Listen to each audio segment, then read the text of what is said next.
क्या आपने कभी सोचा कि आप इंग्लिश में फ्यूचर की बात करते हुए भी पास्ट टेंस यूज कर सकते हैं? आज मैं आपको एक ऐसा टेंस सिखाऊंगा जो 90% लोग गलत बोलते हैं और आज के बाद आप बिल्कुल सही बोलेंगे। Welcome to English grammar and speaking academy. आज हम सीखेंगे future perfect tense. Future perfect tense is used to describe an action that will be completed before a specific time in the future.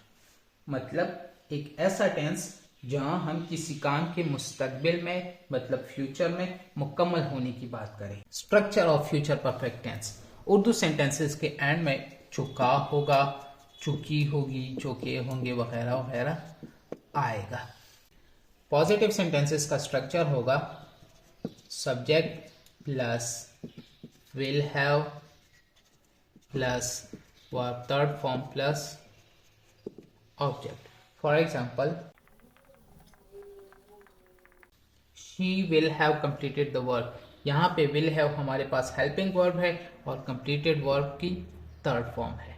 और स्टूडेंट्स ये बात याद रखिए कि will have हमने he के साथ भी लगाना है, she के साथ भी लगाना है, I के साथ भी, मतलब जितने भी सब्जेक्ट्स हैं हमारे पास सबके साथ हमने will have लगाने और हमेशा will have के बाद वर्ब की थर्ड फॉर्म आएगी। फर्स्ट फॉर्म और सेकेंड फॉर्म हम इस्तेमाल नहीं कर सकते। इसके बाद है हमारे पास structure of negative sentences. Negative sentences का स्ट्रक्चर होगा subject plus will plus not plus have plus verb third form. For example, she will not have eaten the meal. यहाँ पे हमने हेल्पिंग वर्ब विल हैव इस्तेमाल किया हुआ है, लेकिन ये नेगेटिव सेंटेंस था तो इसलिए हमने इनके बीच में नॉट का इस्तेमाल किया। और इसी तरह आप लोगों ने भी विल और हैव के बीच में नॉट लगाना है। नॉट को विल हैव के बाद भी नहीं लगाना और यहाँ पे विल से पहले भी नहीं लगाना। इसके बाद है हमारे पास स्ट्रक्चर ऑफ इंट्रोगेटिव सेंटेंसेस।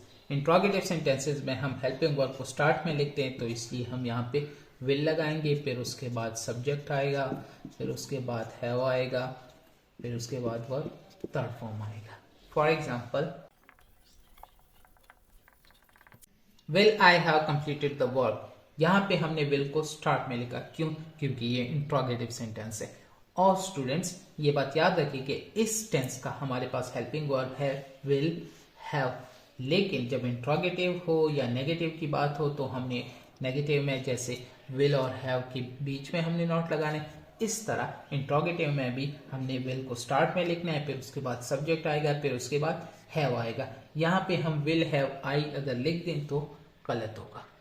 और एंड पे ये बात याद रखिए कि विल हैव को हमने हर सब्जेक्ट के साथ लगाना है, चाहे ही हो, शी हो, इट हो, वी हो, दे हो, कोई भी हो, हमने विल हैव का इस्तेमाल करना है। विल हैव की जगह पे हमने शैल हैव या कोई और इस्तेमाल नहीं करना। That was all about future perfect tense। बाकी टेंसेस और ग्रामर के लिए विजिट करें English grammar and speaking academy. Allah Hafiz.